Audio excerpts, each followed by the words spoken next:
नमस्कार, मी आशिष जाधव. जी 24 तासच्या रोखोक चर्चेत तुमचं स्वागत आहे. सुशांत सिंग राजपूत प्रकरणावरून राज्यात राजकीय पडसाद उमटतायत. या प्रकरणात सीबीआय चौकशी झाली पाहिजे ही मागणी पहिल्यांदा उपमुख्यमंत्री अजित पवार यांचे चिरंजीव पार्थ अजित पवार यांनी ट्विटरच्या माध्यमातून केली.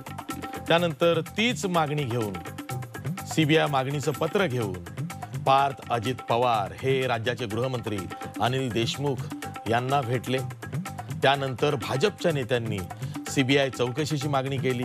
दरम्यान बिहारमध्ये एक FIR दाखल झाला जो सुशांत सिंग राजपूतच्या वडिलांनी दाखल केला होता. त्यानंतर बिहार सरकारचं पथक मुंबईत आलं. बराच गोंधळ झाला. बिहार पोलिसांचे नोडल ऑफिसर IPS अधिकारी विनय तिवारी यांना क्वारंटाईन केलं गेलं. दरम्यान बिहार सरकारनं केंद्र सरकारला सीबीआय चौकशीची मागणी करणारी शिफारस केली. केंद्र सरकारनं ती लागलीच मान्य केली. एवढंच नाही तर देशाचे अटॉर्नी जनरल तुषार मेहता यांनी केंद्र सरकारच्या वतीनं सुप्रीम कोर्टात हे सांगितलं की बिहार सरकारनं जी शिफारसीची मागणी केलेली आहे त्यानुसार सीबीआय चौकशीला केंद्र सरकारची हरकत नाही, किंबहुना केंद्र सरकार सीबीआय चौकशीस तयार आहे. पण महाराष्ट्र सरकारनं सुप्रीम कोर्टात आधीच कॅव्हेट दाखल केला होता. कॅव्हेट म्हणजे काय तर एखादा निर्णय घेण्यापूर्वी संबंधित प्रकरणामध्ये महाराष्ट्र सरकारची बाजू आधी समजून घ्या आणि नंतर निर्णय घ्या हे सांगणं किंवा या संदर्भातली सांगणारी जी याचिका असते त्याला कॅव्हेट म्हटलं जातं. तो कॅव्हेट महाराष्ट्र सरकारनं दाखल केला होता आणि म्हणून मग सध्या सुप्रीम कोर्टात आजही जी सुनावणी झाली त्यात युक्तिवाद सुरू आहेत. आज विशेष असं झालेलं आहे की रिया चक्रवर्ती जिला ईडीनं आरोपी केलेला आहे, सीबीआयनं सुद्धा तिच्यावरती FIR दाखल केलेला आहे. रिया चक्रवर्ती जी सुशांत सिंह राजपूतची एक्स गर्लफ्रेंड आहे, हिनं याचिका जी दाखल केली त्यात ती असे म्हणते आहे की बिहार पोलिसांनी जो FIR दाखल केला तो बेकायदेशीर आहे, त्यांची चौकशीच बेकायदेशीर आहे आणि त्या आधारे जर का बिहार सरकार सीबीआय मागणीची शिफारस करत असेल तर ती केंद्र सरकारनं विचारात घेतलीच कशी. सुप्रीम कोर्ट या बाबींचा विचार करेल आणि जर का सुप्रीम कोर्टाला वाटलं की होय सीबीआय चौकशी सुरू झाली पाहिजे तर आपली हरकत नाही, पण रिया चक्रवर्तीनं जी हरकत घेतलेली आहे ती यालाच घेतलेली आहे की बिहार पोलिसांचा FIR आणि बिहार पोलिसांची शिफारस या संबंधित प्रकरणामध्ये गैरलागू किंवा बेकायदेशीर आहे आणि म्हणूनच कदाचित सुप्रीम कोर्टाला निर्णय घ्यायला विलंब होतोय. आज निर्णय होईल असं वाटत नाहीये. दरम्यान प्रत्येकाला आपापलं सबमिशन जे करायला सांगितलं होतं सुप्रीम कोर्टानं मागच्या सुनावणी दरम्यान तसे सबमिशन सध्या सुरू आहेत. आपल्याला चर्चा करायची आहे.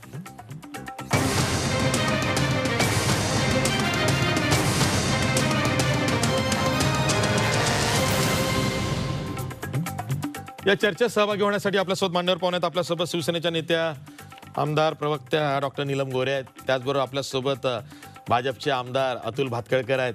तसंच आपल्यासोबत काँग्रेसचे अभ्यासू प्रवक्ते अतुल लोंढे आहेत. याशिवाय माजी पोलीस अधिकारी ॲडव्होकेट धनराज वंजारी सुद्धा आहेत. मी पुन्हा एकदा ही चर्चा राजकीय न करता तसा प्रयत्न तरी करून बघतो, म्हणून मी ॲडव्होकेट धनराज वंजारी यांच्याकडे जातो. ॲडव्होकेट धनराज वंजारी, प्रश्न तोच आहे की सीबीआय मध्ये सुद्धा आता प्रश्न प्रलंबित आहे. सुप्रीम कोर्ट म्हणतंय की सुप्रीम कोर्टला सुद्धा निर्णय देण्याची घाई दिसत नाहीये. सुप्रीम कोर्टनं सुद्धा कुठलाही फैसला अजूनपर्यंत घेतलेला नाहीये. युक्तिवाद सुरू आहेत, प्रत्येकाचं सबमिशन सुरू आहे. तुम्ही काय बघताय? म्हणजे जसे सगळेच गोंधळले तसं सुप्रीम कोर्टही गोंधळले की काय? इतका विलंब लागतोय?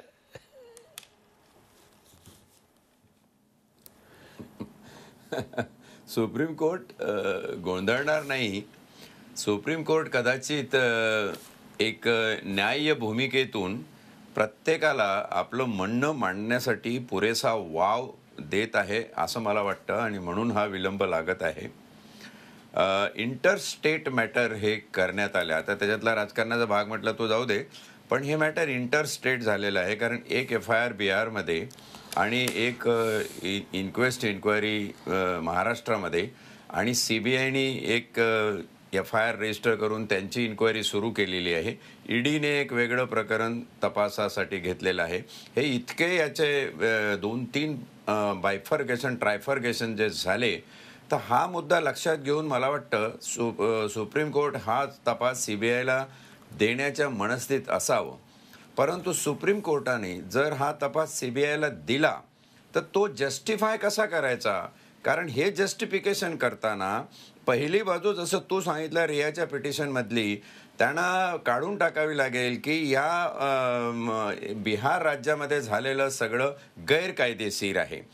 त्या बिहारनी याचं स्पष्टीकरण दिल्यानंतर सुप्रीम कोर्ट जर ते निकालसपणे काढू शकलं की बिहारची जी बाजू आहे ही खरी आहे की खोटी आहे, कायदेशीर आहे की गैरकायदेशीर आहे. समजा ती बाजू कायदेशीर असेल तर बिहारनी जी FIR CBIकडे केंद्र सरकारच्या माध्यमातून दिली ती ग्राह्य ठरते. मग ती जर ग्राह्य ठरवली तर एका प्रकरणामध्ये 2 चौकश्या होऊ नये, CBIने वेगळं आणि मुंबई पोलिसने वेगळं.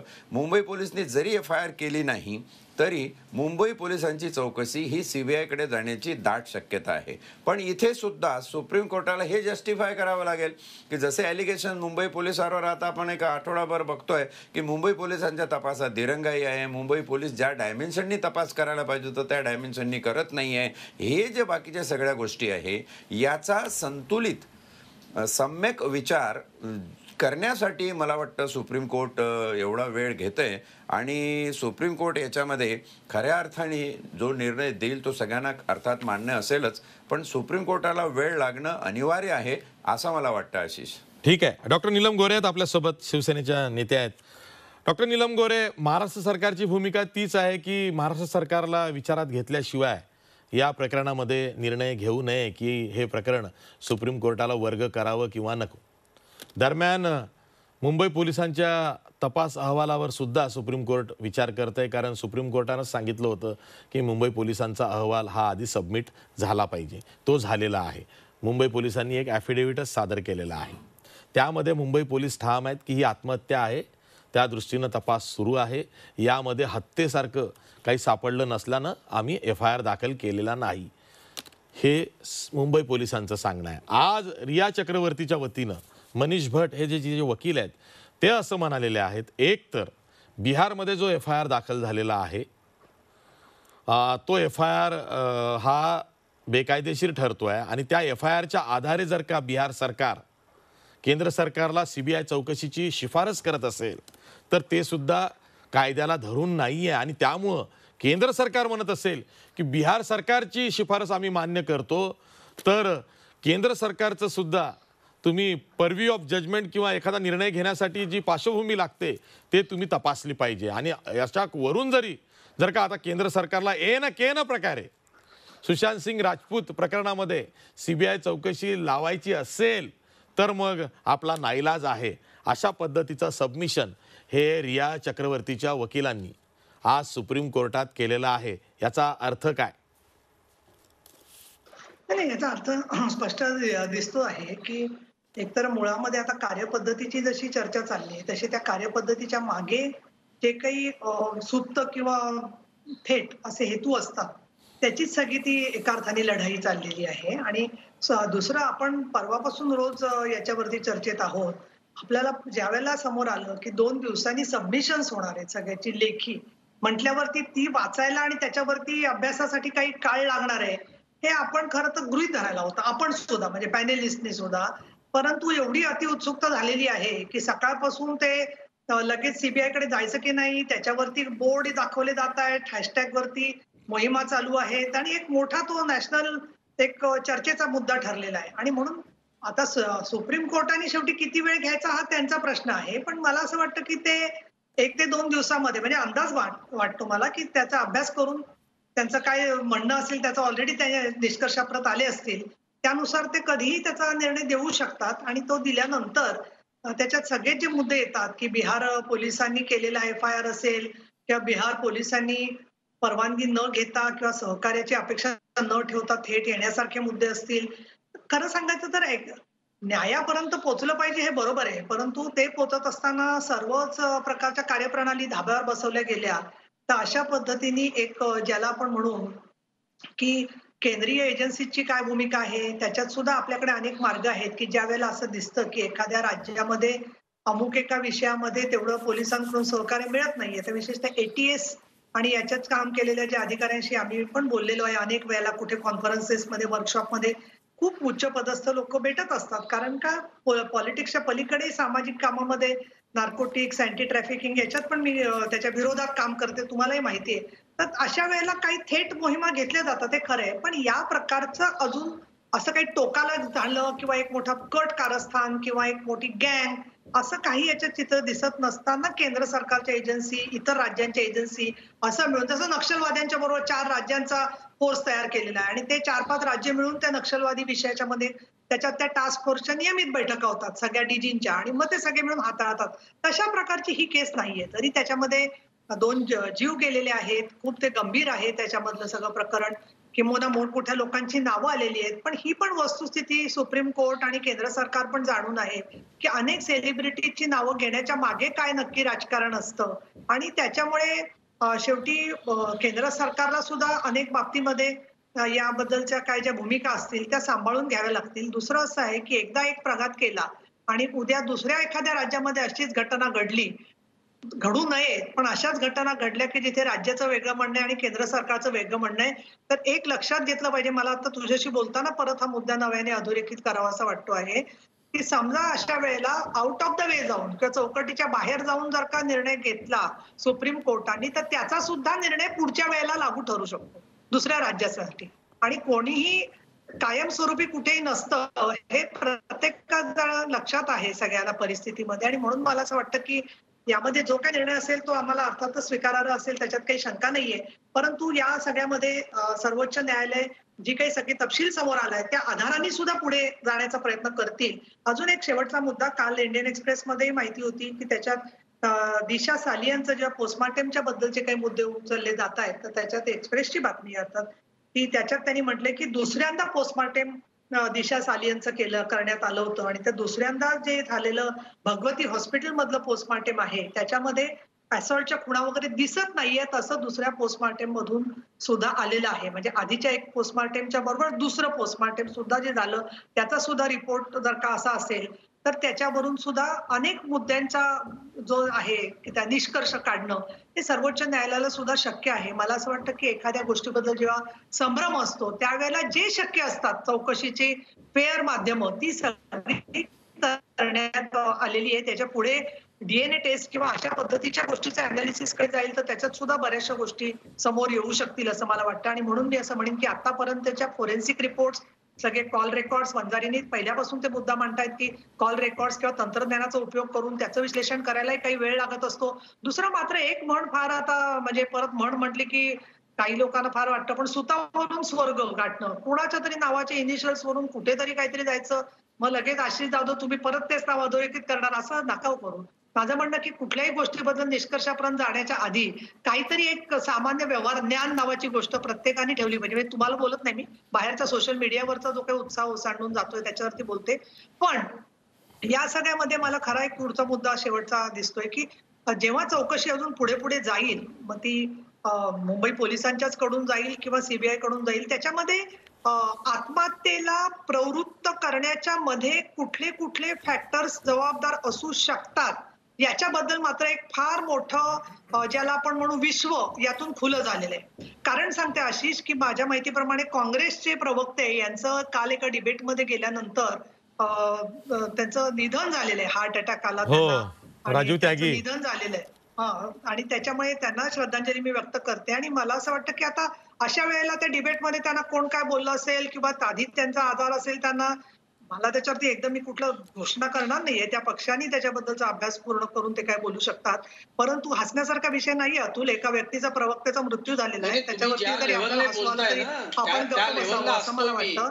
त्याच्यामध्ये नाही मी बोलते काय त्याच्यात फार मोठा आपण आशय गर्भ बोलतोय आणि त्यावेळेला अत्यंत क्षुद्र राजकारण तुम्ही जे करताय ना त्याला मी हसतोय, लक्षात घ्या. आहे पहा, प्रश्न कसा आहे माहितीये का, क्षुद्र कोण आहे ना ते सगळ्यांना क्षुद्र दिसत आहे. राजकारण आणि सांगितलं मी. त्याच्यानंतर दुसरं कळलं का? असं आहे की मला माझा मुद्दा तुम्हाला एवढं भरकटवण्यासाठी कळतं. तुम्ही अशी ही एवढं तुम्हाला पोरकट खेळी कळतं करताय ते मला की कळतं आहे प्रवक्त्याच्या त्याच्यामध्ये जे आहे ते. डिबेटनंतर त्यांना परंतु मी हे हात सांगते आहे की त्याचा तुम्ही आता आत्महत्येच्या भारतीय जनता पार्टीशी ज्यावेळेला घटना संबंध घडतात जोडताय. त्या मग आत्महत्येला कोण त्यामुळे जबाबदार आम्ही तुम्हाला पुढे असतं ओळखू याच्या नये, तुम्ही काळजी करू मुळापर्यंत जात असताना प्रत्यक्ष अहो, किंवा जा ना अप्रत्यक्ष मुळापर्यंत. लोक ज्या मुळापर्यंत प्रकारचे जा तुम्ही. वर्तणूक ठेवतात कळलं की नाही? त्याच्यावरती बरीचशी अत्यंत चर्चा घाणेरडं अभ्यास आणि राजकारण त्याच्यावरती करायचं. निष्कर्षापर्यंत जाता येऊ घाणेरडं शकतं. बोलायचं. अतुलजी दुसरं कळलं की नाही? बोलत असताना आणि स्वतः अहो, बोलणं साळसूदपणा म्हणजे तुम्ही थोडेफार चालवायचा. सुसंस्कृत हे आहात असं मला शिवसेनेचे वाटत उद्योगधंदे होतं. आहेत. परंतु हे आता लक्षात ठेवा. जसं पायाखालची कळलं वाळू की नाही? सरकत चाललीये हा. त्यावेळेला तुमचा आधी नेहमीचा करतो बंद ते असतो राजकारण. भाजपच्या तुम्ही प्रवक्त्यांचा करता ते की काय? मोठ्या मोठ्याने ओरडायचं हा? आणि दुसऱ्याचं ऐकूच कळलं की द्यायचं नाही? नाही, बोलूच द्यायचं त्यामुळे नाही. पण मी शिवसेनेचं काय काय बोलतेय त्यामुळे किंवा माझा जो माहितीये. संदर्भ आहे हा. ते कळण्या एवढी तुम्हाला एवढं सुद्धा लक्षात घ्या. थोडंफार बौद्धिक पातळी असायला हा. हवी होती असं मला नाही, वाटतं. नाही, माझी आणि म्हणून बौद्धिक मी असं पातळी म्हणेन तुम्ही की काढायची गरज एका नाही. आत्महत्येच्या मी निमित्ताने जनतेतून पुढच्या निवडून मागच्या आलेलो आहे. कारणांची चर्चा करण्याचं मी मी बोलले मागच्या दारात ते निवडून आशय आलो. गर्भ नाहीये कळलं की की तुमच्यासारखाच एखादा मी रिकामा मागच्या ढोंग दारात बोलू निवडून शकतो आलो. असं मला वाटतं. मी त्याच्यात जनतेतून निवडून आलेलो आहे, लक्षात नाही, घ्या. नाही, तुम्ही जनतेत कळलं निवडून की आले नाही? त्याच्यामध्ये काय मी मागच्या आम्हाला दारातून 32 आमदारांनी निवडून निवडून आलो. दिलंय. आणि विधान पक्ष परिषदमध्ये बदलून- काय कमी समजू पक्ष नका तुम्ही जे आहे बदलून ते आणि कुठल्या गोष्टी विचारधारेला काहीतरी तिलांजली चुकीचं देऊन बोलू निवडून नका. आलो. लोकांनी निवडून दिले आम्हाला पक्ष सुद्धा आमच्या पक्ष बदलून आणि मागे विचारधारेला बहुमतात आहोत आम्ही. तिलांजली तुमच्यासारखं नाही आमचं पक्ष इकडचे 50 बदलून लोक आणि उधार घ्यायचे आणि विचारधारेला 55 तिलांजली लोक देऊन दुसरीकडून आणून मी त्या ठेवायचे ठिकाणी म्हणून. आलेलो नाहीये, त्याच्यामुळे ह्या सभागृहात. गोष्टी तर तुम्ही माझ्यासमोर कळलं की नाही? बोलायचंच नाही त्याच्यामध्ये जे आहे ते तुम्ही काय आहात आणि काय नाही. त्यामुळे राष्ट्रीय पक्ष सगळेच आमदार बदलून आमच्याकडे निवडून आणि आलेले आहेत. विचारधारेला त्याच्यामध्ये तो विषयच नाहीये 360 त्यातला वाईट. बरं ठीक आहे. दोन्ही आमदार मंडळींना माझं आव्हान आहे की कोण कुठल्या दारानं कुठे गेलं हा विचार नंतर आपण डिस्कशन करू त्यावरती. पण मी आता जातोय अतुल लोंढे यांच्याकडे, काँग्रेसचे प्रवक्ते आहेत. अतुल लोंढे, अजून तुम्ही कुठे जायचा बाकी आहात, त्यामुळे तुम्ही प्रवक्ते आहात, मी तुम्हाला प्रश्न विचारतोय. अतुल लोंढे, सुप्रीम कोर्ट खूप ताऊन सुलाखून सगळ्या बाबी तपासून घेते, लेखी सबमिशन मागते, अहवाल मागते आणि त्यानंतर निर्णय घेते. जसं नीलम गोरे म्हणाल्या की सुप्रीम कोर्टाचा आजचा जो काही निर्णय असेल तो या आधीच्या निर्णयांना छेद देणारा असेल का हे सुद्धा तपासलं जाईल. म्हणजे त्याची सुद्धा पब्लिक डोमेनमध्ये चर्चा होईल.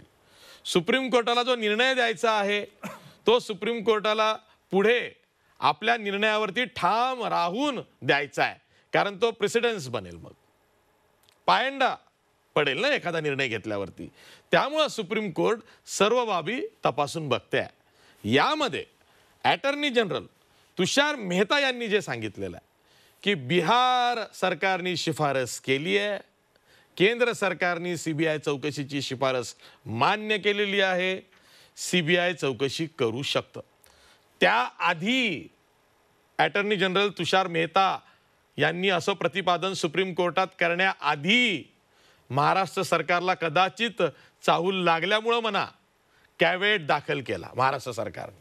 काय कॅवेट दाखल केला की कुठलाही निर्णय घेण्यापूर्वी महाराष्ट्र सरकारची बाजू विचारात घ्या. मुंबई पोलिसांचा तपास जो सुरू आहे त्याच्या पाठीशी महाराष्ट्र सरकार ठाम आहे. मुंबई पोलिसांनी काय केलं ते आधी तपासून बघा, आमची बाजू समजून घ्या आणि मग निर्णय घ्या. म्हणजे तो कॅवेट दाखल झाल्यामुळे खरं तर सुप्रीम कोर्ट घाई करत नाहीये अंतिम निर्णयाची. आता जेव्हा रिया चक्रवर्ती असं म्हणते की बिहार पोलिसांचा तपास बेकायदेशीर आहे, बिहार पोलिसांचा तपास बेकायदेशीर आहे, म्हणजे बिहार सरकारची जी शिफारस आहे ती गैरलागू आहे आणि ती जर का केंद्र सरकार विचारात घेत असेल आणि तरीही तुम्हाला CBI चौकशी लावायची असेल तर माझा नाईलाज आहे, पण मी माझं म्हणणं मांडते आहे. हेबियस कॉर्पसमध्ये जर का ती म्हणत असेल तर तिला सुद्धा अधिकार आहे काही सांगण्याचा सुप्रीम कोर्टाला. हेबियस कॉर्पसचा काय संबंध आहे इकडे? ऐका की थोडासा लावतो ना पुढे. हा अतुल लोंढे. हा हेबियस कॉर्पसचा संबंध नाही याच्यामध्ये. हेबियस कॉर्पस ती जेलमध्ये अनऑथराइज असेल तर ते कोणी मित्र वगैरे करू शकतो. तशा अनुषंगाने म्हणतो, म्हणजे तिला अधिकार आहे की नाही बाजूला ठेवू. तुम्ही शब्दशः घेऊ नका. हो हो हो आहे. म्हणजे तिला आपलं म्हणणं मांडण्याचा अधिकार आहे ना. तो प्रत्येकाला आहे, नागरिकाला. हा मग तेच मी म्हणतोय. हेबियस कॉर्पस तुम्ही फार मोठा शब्द वापरला. बरं ठीक आहे, मी माझा शब्द मागे घेतो त्या अनुषंगानं. म्हणजे माझा म्हणण्याचा व्हॉल्यूम हा आहे की तिला एवढा अधिकार आहे बाबा. हा कारण तिच्यावर परस्पर ED आणि CBI ना FIR दाखल केले. हा अतुल लोंढे. हा मला विचारलं हा. का? कारण मला वाटलं भातकळकरांना विचारलं की काय. नाही ना, अतुल लोंढे. अहो, अतुल लोंढे तुम्हीच आहात, ते अतुल भातकळकर आहेत. त्याच्यामध्ये ना हा हा हा नाही ते मधात कुदून पडले ना, मला वाटलं त्यांना वाटलं असेल की त्यांना विचारलं. हा. आता असं आहे की याच्यामध्ये 2-3 गोष्टी आपण समजून घेतल्या पाहिजे. रिया चक्रवर्ती या देशाच्या नागरिक आहेत आणि त्या केसमध्ये आहेत. त्यांना त्यांचे जे काही अधिकार, जे काही लिगल राईट्स आहेत त्या एक्सरसाइज करण्याचा पूर्ण अधिकार आहे. इथे राहणाऱ्याला महाराष्ट्र गव्हर्नमेंटचा प्रश्न, तर महाराष्ट्र गव्हर्नमेंट आपल्या हक्कासाठी इथे लढते आहे. केंद्र राज्य संबंधाचा याच्यामध्ये महत्त्वाचा विषय आहे. आपण जसं म्हटलं होतं की प्रेसिडन्स होईल, या सुप्रीम कोर्टीचं कोर्ट ऑफ रेकॉर्ड आहे सुप्रीम कोर्ट. काही होईल उद्या तर त्याच्या अनुषंगानं अनेक निर्णय होतील अनेक राज्यांमध्ये. त्यामुळे जसं नीलमताईंनी म्हटलं की एखादा जर प्रेसिडन्स हा झाला तर केंद्र राज्य संबंधाच्या अनुषंगाने इतर राज्यांमध्ये जर अशा घटना घडल्या तर मग तो एक कोर्ट ऑफ रेकॉर्डमध्ये तो प्रेसिडन्स राहील आणि त्याच्या अनुषंगानं पुढच्या काळामध्ये अनेक प्रश्न जे आहे ते निर्माण होऊ शकतात. पण याच्यामध्ये एक गोष्ट लक्षात ठेवलं पाहिजे की ज्या पद्धतीनं केंद्रीय एजन्सीजचा, म्हणजे मी आता तुम्हाला सांगतो, आमच्या नागपूरचे जे आमचे नेते आहेत, खासदार आहेत, मंत्री आहेत, त्यांनी ते वाल्याटू Valmiki institute of financial technology Nagpur हे काढलेलं आहे आणि त्याच्या अनुषंगानं जे काही एजन्सीजचा वापर झाला त्याच्या अनुषंगानं महाराष्ट्र गव्हर्नमेंट जे आहे ते आपले अधिकार केंद्र राज्य संबंधातले मागत आहेत. आता मी तुम्हाला सांगतो, जसं सीबीआयच्या संदर्भामध्ये भाजपा जे आहे, मला काही टीका करायची नाही, सीबीआयवर पण टीका करायची नाही आणि बिहार पोलिसांवर पण टीका करायची नाही. मला फक्त महाराष्ट्र गव्हर्नमेंटचा काय स्टँड आहे तोच ठेवायचा आहे आणि तो असा आहे की शारदा स्कॅममध्ये हेमंत बिसाव शर्मा आणि मुकुल रॉय या दोघांनाही समन केलं होतं सीबीआयनी. मुकुल रॉय आणि हेमंत बिसाव शर्मा दोघेही बीजेपीमध्ये गेले. त्याच्यानंतर त्यांच्यावरची एन्क्वायरी जी आहे ती थांबलेली आहे, ती कुठेही ती एन्क्वायरी पुढे गेलेली नाही. नंतर 4 TDPचे राज्यसभा सदस्य, 4 TDPचे त्यांनी त्यांच्यावर सीबीआय एन्क्वायरी करत होतं. चौधरी आहेत, EM रमेश आहे, TG व्यंकटेश आहे आणि गौरीपती मोहन राव आहे. यांच्यावर सीबीआयनी धाडी टाकल्या, इन्कम टॅक्सनी धाडी टाकल्या, त्यांची एन्क्वायरी सुरू आहे. त्यांनी भाजपमध्ये प्रवेश घेतल्यानंतर त्यांच्या एन्क्वायरीचं काय झालं हा सुद्धा एक प्रश्न आहे. त्यामुळे महाराष्ट्र पोलीस जो तपास करत आहेत तो चुकीचा आहे. हा कोणी बाहेरच्या बाहेर स्वतः ठरवणे योग्य होणार नाही, कारण सुप्रीम कोर्टामध्ये महाराष्ट्र पोलिसनी, मुंबई पोलिसनी आपली बाजू मांडलेली आहे. आता हीच मुंबई पोलीस, आता विरोधी पक्ष जो आहे त्या विरोधी पक्षाला सुद्धा माझी विनंती आहे की जातातलं सुपात, सुपातलं जातात होत असते राजकारणामध्ये. कोणी काही परमनंटली सत्तेमध्ये कोणता पक्ष राहू शकत नाही.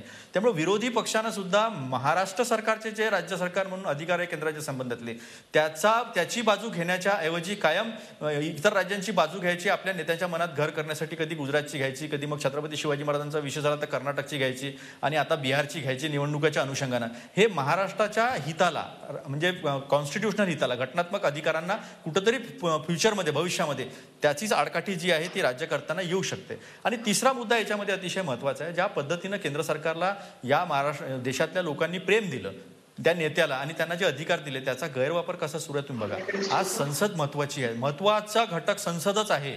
तिथे लोकांच्या इच्छेचं, आशा आकांक्षेचं प्रतिबिंब पडतं. पण न्यू एज्युकेशन पॉलिसी किती महत्त्वाची पॉलिसी आहे आशिष, ती संसदेत न ठेवता डायरेक्ट मंत्रिमंडळातून सरळ पब्लिक डोमेनमध्ये आणली, त्याच्यावर काही चर्चा नाही. हे अतिशय म्हणजे भविष्याला दिशा देण्याची सुशांत सिंग राजपूत केस हा एक महत्त्वाचा मुद्दा आहे. दुसरा, आज टॅक्स प्रपोजल्स ऐकून घ्या ना, मी सुशांत सिंग राजपूत केस कशा पद्धतीनं वापर होतोय महाराष्ट्र गव्हर्नमेंट कशा आपल्या हक्कासाठी. सुशांत सिंग राजपूत केस. आज टॅक्स प्रपोजल्सचं बोलले, ते टॅक्स प्रपोजल्स हे बजेटमध्ये आलं पाहिजे, संसदेमध्ये आलं पाहिजे, ते संसदेत नेता डायरेक्ट आलं. त्यामुळे एक गोष्ट महत्वाची याच्यामध्ये आहे की केंद्र राज्य संबंधामध्ये महाराष्ट्राच्या ज्युरिस्डिक्शनमध्ये ही घटना घडलेली आहे आणि महाराष्ट्राच्या ज्युरिस्डिक्शनमध्ये घटना घडलेली असल्यामुळे सीबीआयला त्यांनी प्रकरण तर ऑलरेडी दिलेलं आहे, पण त्याची एन्क्वायरी, त्याची जी केस चालणार आहे ती केस महाराष्ट्रामध्येच चालणार आहे. आशिषजी तुम्ही एक लक्षात ठेवा. त्यामुळे एका केसवरून जर प्रेसिडन्स ठरला तर अनेक अडथळे जे आहे ते येणाऱ्या काळामध्ये निर्माण होणार आहे. आता एक अन्वय नाईकची सुद्धा केस आहे, त्याच्यामध्ये तर सुसायडल नोट आहे आणि 2017ची केस आहे ती अलिबागमधली. त्यांनी आत्महत्या केली, त्याच्यात नाव लिहिलं, त्याच्या आईचा पण त्याच्यामध्ये बळी गेला, त्याची पण एन्क्वायरी जी आहे, नव्यानं FIR जे आहे ते झालेले आहे, त्याची पण एन्क्वायरी सुरू आहे. त्यामुळे एखाद्या केसला घेऊन अशा पद्धतीनं जर केंद्र राज्य संबंधामध्ये आडकाठी निर्माण करण्याचा प्रयत्न केला तर सुप्रीम कोर्टासमोर सुद्धा हे प्रश्न उपस्थित होणार आहेत.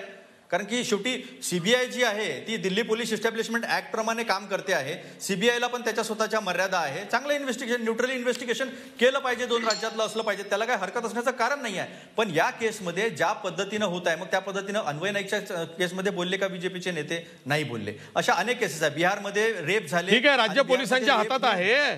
तुम्ही सुद्धा एक पार्थ पवारांसारखं पत्र द्या की अनिल देशमुखांना. मागितली का? विषय कुठे काय? होते? सुशांत पत्र द्या तुम्ही गृहमंत्र्यांना. काय पत्र द्यायचं? अन्वय नाईक प्रकरणामध्ये सरकारची मी प्रवक्ता आहे, मी कशाला पत्र देऊ? हा मग तेच ना, मग तुम्ही विरोधकांना कशाला विचारताय? दिलाय पत्र, सरकार तुमचं आहे ना राज्यात.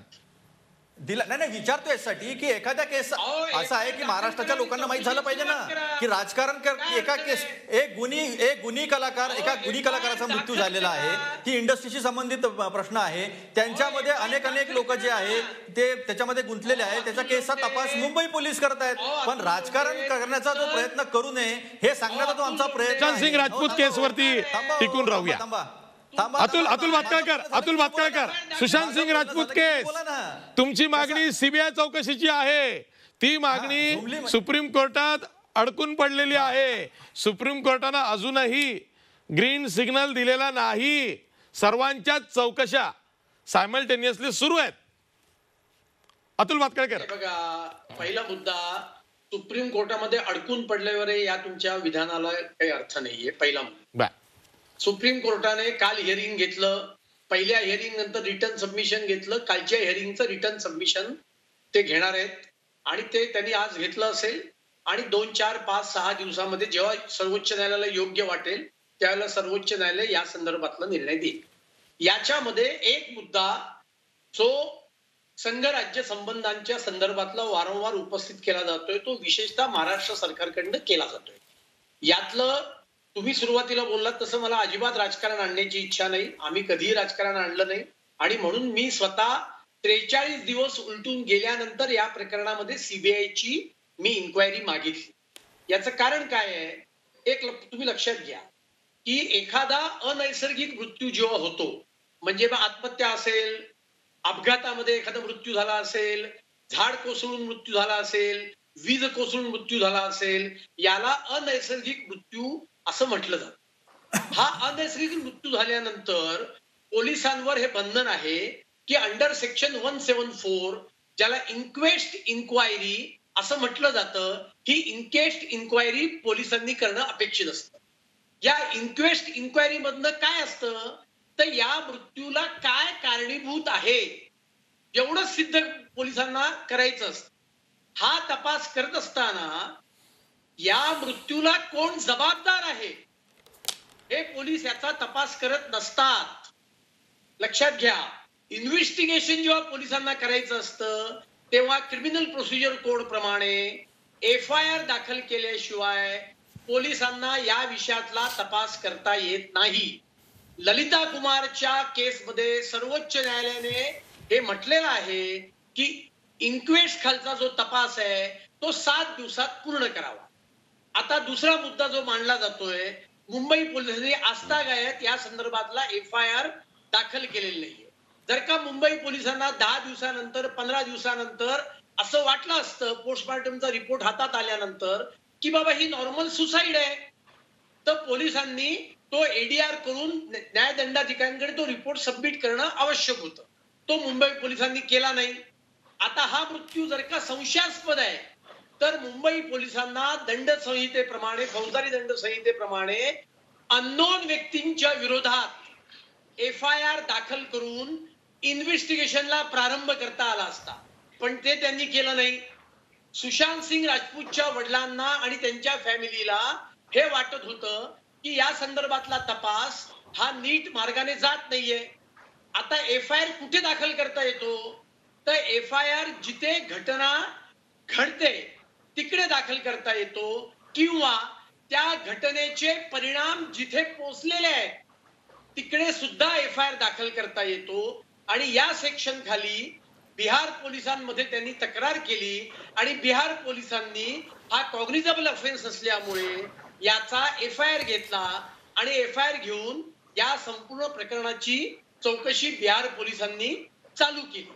आता तुम्ही जे म्हणताय किंवा आधीच्या काही लोकांनी जे म्हटलं की सुप्रीम कोर्टाने या संदर्भात काय केलंय, तर आपण एक लक्षात घेतलं पाहिजे, केंद्र सरकारची भूमिका यातली अत्यंत स्वच्छ आणि पारदर्शी अशा स्वरूपाची आहे. जेव्हा पहिल्यांदा हिअरिंग झालं तेव्हा काय झालं होतं की बिहार पोलिसांनी FIR दाखल करून घेतला होता, त्यांनी इकडे येऊन चौकशी केली होती त्यांना मुंबई पोलिसांनी सहकार्य दिलं नाही असं त्यांचं म्हणणं होतं. आणि त्यामुळे बिहार सरकारने केंद्र सरकारला पत्र पाठवून सुशांत सिंग राजपूत यांच्या वडिलांच्या मागणीवरनं सुद्धा की बाबा याची इन्क्वायरी तुम्ही सीबीआय कडे घ्या, सीबीआय कडे इन्क्वायरी घ्या म्हटल्यानंतर केंद्र सरकारने ती घेतली आणि त्याच्या नेक्स्ट डे सर्वोच्च न्यायालयामध्ये पहिलं हिअरिंग होतं रिया चक्रवर्तीच्या याचिकेवर.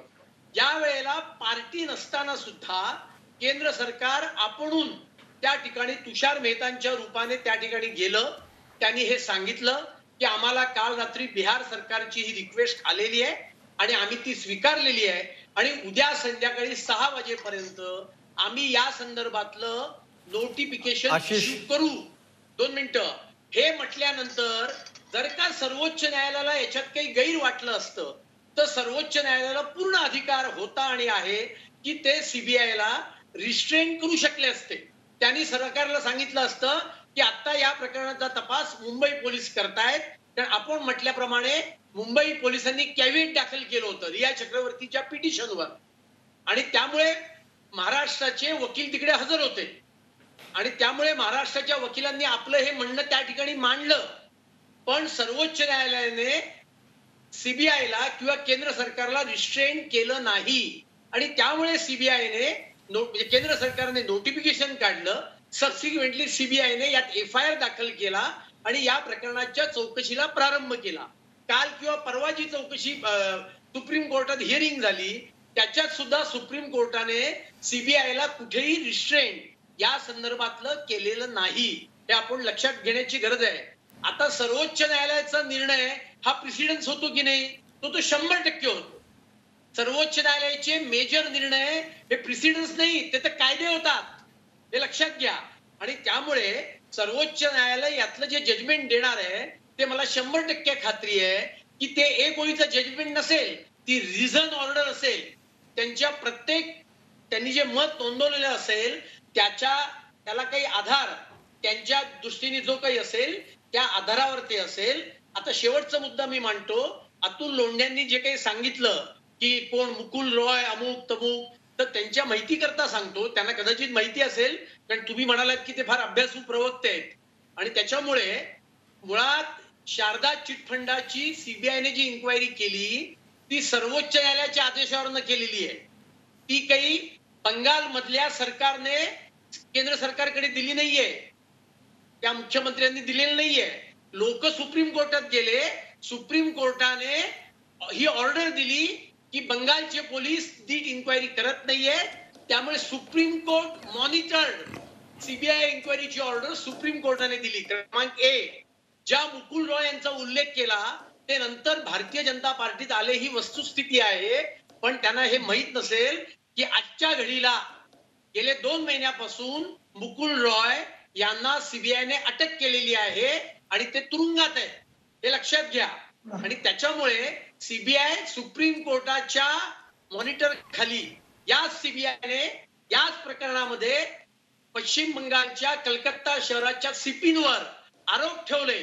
त्यांना चौकशी करायला गेल्यानंतर ममता बॅनर्जींनी विरोध केला आणि त्या प्रकरणात सुद्धा सर्वोच्च न्यायालयामध्ये गेल्यानंतर सर्वोच्च न्यायालयाने सीबीआयच्या बाजूने निर्णय दिला आणि शेवटी त्या सीपींची 3rd लोकेशन मध्ये इन्क्वायरी करायची सँक्शन ही सर्वोच्च न्यायालयाने दिली. आणि त्याच्यामुळे सर्वोच्च न्यायालयावर विश्वास ठेवावा. आम्हाला यात काही राजकारण करायची इच्छा नाहीये, आम्हाला काही राज्याचे अधिकार गमवायचे नाहीयेत आणि त्यामुळे कधी आम्ही तरी गुजरातचं हे करतो असे खोटे आरोप करणं तर बंद करा. कर्नाटक मधला छत्रपती शिवाजी महाराजांचा पुतळा हा तिथल्या काँग्रेसच्या आमदाराने हटवलाय आणि ज्या काँग्रेस बरोबर ज्यांनी तुमच्या सहकार्याने आंदोलन केलं ते सत्तेत बसलेले आहेत. लक्षात घ्या. उदयनराजे भोसलेंनी परवा राज्यसभेमध्ये शपथ घेतल्यानंतर जय भवानी जय शिवाजी म्हटल्यानंतर त्याला ऑब्जेक्शन घेणारे तुमच्या पक्षाचे नेते गुलाम नबी आझाद आणि खरगे. ठीक आहे. सुशांत सिंग राजपूत केस, अतुल लोंढे तुम्हाला अतुल भातखळकरांना काही उत्तर द्यायचं आहे. सुशांत सिंग राजपूत केस असं आहे हा ऐका ना आता तुम्ही आता मी तेच म्हटलं सेंट्रल एजन्सीजचा वापर केंद्र सरकार कसं करते. भातखळकर साहेबांनी अर्ध पार्शल त्यांचं स्टेटमेंट दिलं. मी तुम्हाला पूर्ण सांगतो. हेमंत बिसाव शर्मा जे आहे यांना 20 लाख रुपये दर महिन्याला शारदा चिटफंड शारदा त्या पंजे स्कीम मध्ये मिळत होते. ते सगळा प्रूफ असताना अजूनपर्यंत हेमंत बिसाव शर्माची जी एन्क्वायरी आहे ती होत नाही आहे. 4 खासदार सांगितले मी तुम्हाला, 4 खासदार. अहो ऐका तुम्ही त्याच्यामध्ये चौधरी रमेश हे 4 खासदार जे राज्य. तुम्ही बोलत असताना बोललो नाही मी. तुम्ही बोलत असताना बोललो नाही मी.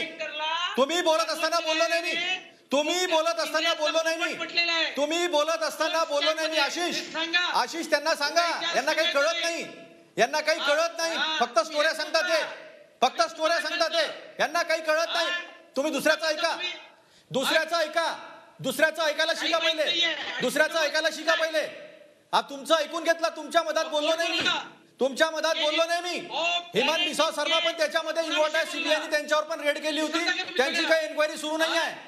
टीडीपीचे 4 खासदार राज्यसभेमध्ये तुमच्याकडे आल्यानंतर त्यांची सीबीआयची एन्क्वायरी नाही आहे. आलोक वर्मा आणि रमेश अस्थाना यांच्या केसमध्ये स्वतःच्या सीबीआय ऑफिसवर रेड करणारे हे नरेंद्र मोदींचं सरकार सगळ्यांना माहिती आहे, सगळ्या देशांनी पाहिलेलं आहे. आणि त्याच्यामुळे एक गोष्ट तुम्ही लक्षात ठेवा महत्वाची, की सीबीआयचा वापर कशा पद्धतीनं होतो हे तुमच्याच लोकांनी सांगितलेलं आहे. आणि तुम्ही लोक कसं करतात आहे. राजस्थानमध्ये सरकार पलटत नव्हतं, नवीन आमदार येत नव्हते, म्हणून इन्कम टॅक्सनी 2007 केसमध्ये आता रेड केलेलं सगळ्या देशांनी पाहिलेलं आहे. ईडी मध्ये पवार साहेबांचं काही नसताना पवार साहेबांना इन्क्वायरीसाठी बोलवण्याची तुम्ही प्रयत्न केला होता ईडीने. आणि त्यावेळेस जेव्हा पवार साहेबांनी म्हटलं तेव्हा घाबरले होते तुमचं सरकार, आणि ईडी पण घाबरलेली होती. त्यामुळे ज्या पद्धतीने ईडीचा वापर, ज्या पद्धतीने संसदेला सबज्युगेट करणे, ज्या पद्धतीने आरबीआयला बाजूला सारणे, कंट्रोलर ऑडिटर जनरलची संस्था संपवणे, आणि ज्या पद्धतीने अन्वय नाईकचा तपास दाबणे तुमच्या काळामध्ये, या सगळ्या गोष्टी या देशांनी पाहिलेल्या आहेत. त्यामुळे तुम्ही ओरडले म्हणजे सत्य होत नाही. जे सत्य आहे ते सत्य राहणार आहे. तुम्ही त्याची काळजी करू नका. तुमच्या सरकारमध्ये ज्या पद्धतीचा कार्यक्रम सुरू आहे या देशातल्या लोकशाहीच्या संस्था संपवण्याचा, तो कार्यक्रम काँग्रेस आणि महाविकास आघाडी यशस्वी. ठीक आहे. हे सगळं ऐकल्यानंतर सुप्रीम कोर्टाला खूपच मोठा फैसला घ्यायचा आहे. सुशांत सिंग राजपूत केसमध्ये सीबीआयची इन्क्वायरी किंवा चौकशी लावायची की नाही, हा खूपच मोठा फैसला हा सुप्रीम कोर्टाला घ्यायचा आहे. ताऊन सुलाखून सुप्रीम कोर्ट सर्व बाबींचा विचार करत आहे. उद्या कदाचित सुप्रीम कोर्टानं असं म्हणू नये की जनभावनांचा आणि चर्चांचा आधार घेऊन या प्रकरणामध्ये खरंच खूप दूरवर सगळ्या गोष्टी गेल्यामुळं मोठ्या तपास यंत्रणेकडून हा तपास झाला पाहिजे. कारण सुब्रमण्यम स्वामींनी तर काल एनआयएची मागणी केलेली आहे, एनआयएच्या चौकशीची मागणी केलेली आहे. तिथवर अजून आपल्याला जावं लागेल की काय अशी शक्यता आहे. मी एक ब्रेक घेतोय आणि ब्रेक नंतर मी खरंच हा प्रश्न घेऊन जाणार आहे धनराज वंजारी यांच्याकडे, की जनभावनांचा आदर करून जर का सीबीआयची चौकशी लावा असं जर का सुप्रीम कोर्टात कोणी म्हटलं तर काय. पुन्हा भेटूया ब्रेक नंतर.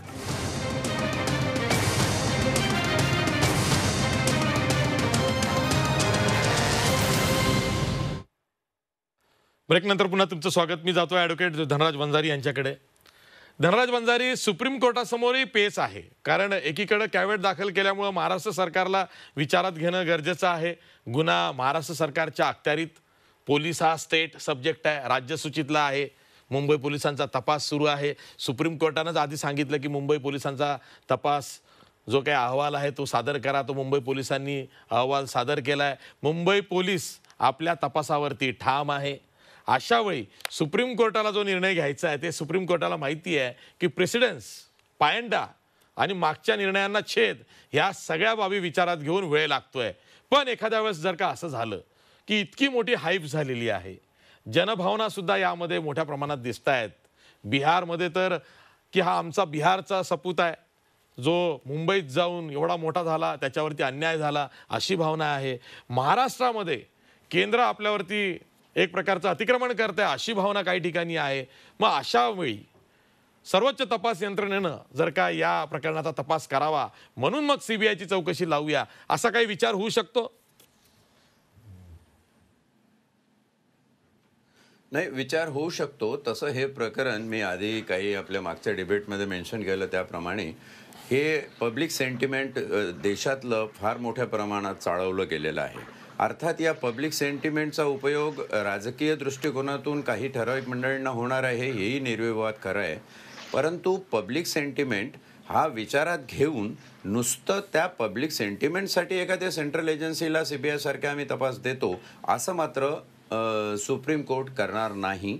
कारण कायद्यात सुप्रीम कोर्टाला तसं करायची मुभा आहे. सुप्रीम कोर्टाच्या अखत्यारीत ते करू शकेल. पण या ठिकाणी एक लक्षात घ्यायला पाहिजे की कायदा हा भावनावर चालत नाही. EQ-पेक्षा IQचा विचार जास्त होतो. इमोशनल क्वेश्चनपेक्षा इंटेलिजंट क्वेश्चन इथे जास्त बघितला जातो. आणि त्याही क्वेश्चनच्या पलीकडे जी कायद्याची चौकट आहे ती बघितली जाते. त्या चौकटीत राहून जर एखादा निर्णय द्यायचा असेल तर त्या निर्णयाला लॉजिकल रिझनिंग सुद्धा द्यावं लागतं. आणि तू जसं म्हटलं फार छान मुद्दा उपस्थित. I never expect this kind of points in debate.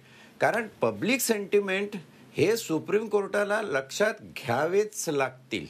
पण केवळ पब्लिक सेंटिमेंट वरून निर्णय जर द्यायचा झाला किंवा public sentiment one of the dimension to give decision असं जर करायचं झालं तर त्यासाठी सुद्धा सुप्रीम कोर्टाला लॉजिकल रिझनिंग द्यावे लागतील. आणि मला वाटतं सुप्रीम कोर्टाची तिथे गोची होईल. सुप्रीम कोर्टाला पब्लिक सेंटिमेंटमधलं जेव्हा राजकारण दिसेल की राजकारणासाठी हे पब्लिक सेंटिमेंट वापरणं जाणार आहे तेव्हा सुप्रीम कोर्ट मागे येईल आणि कायद्याच्या सचोटीवर आपल्या निर्णयाची पाठभरणी ते करते. ठीक आहे, ठीक आहे. Thanks for the compliment sir. कारण काय अतुल लोंढ्यांसारख्या अभ्यासू प्रवक्त्यांसोबत चर्चा करून करून करून मलाही आता काही काही मुद्दे खूप चांगले सुचतात जे खास माझ्या ठेवणीतले असतात.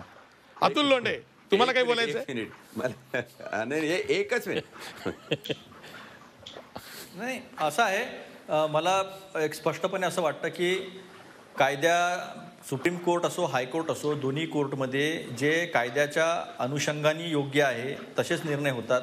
त्याच्यामध्ये इमोशन्सला आणि सेंटिमेंट्सला काही व्हॅल्यू असते असं कधी कायद्याचा निर्णय देताना सुप्रीम कोर्ट किंवा हायकोर्टाच्या अनुषंगानं कधी बघितलं गेलं नाही. इनफॅक्ट तिथे जे युक्तिवाद होतात, आम्ही म्हणजे जेव्हा फायनल इयरला होतो तेव्हा बऱ्याच कोर्टामध्ये आम्ही आत्ताचे जे चीफ जस्टिस आहे त्यांच्या पण आम्ही डिबेट्स बऱ्याच ऐकल्या आहे. कानेंच्या ऐकल्या आहे, अनेंच्या ऐकलेल्या आहे आशिष. तर त्यावेळेस नागपूरला मोठी लेगसी आहे. चर्चा जी आहे ती होत असते. इमोशन्सला तिथे लेगसी आहे आणि कायद्याचा खूप किस पाडतात नागपुरात. कोर्ट व्हिजिट नावाचा पार्ट असतो फायनल इयरला. किस पाड तर त्या गोष्टीमध्ये एक महत्वाचं याच्यामध्ये हेच आहे. म्हणूनच नागपूर खंडपीठामध्ये PIL जास्त जातात. हा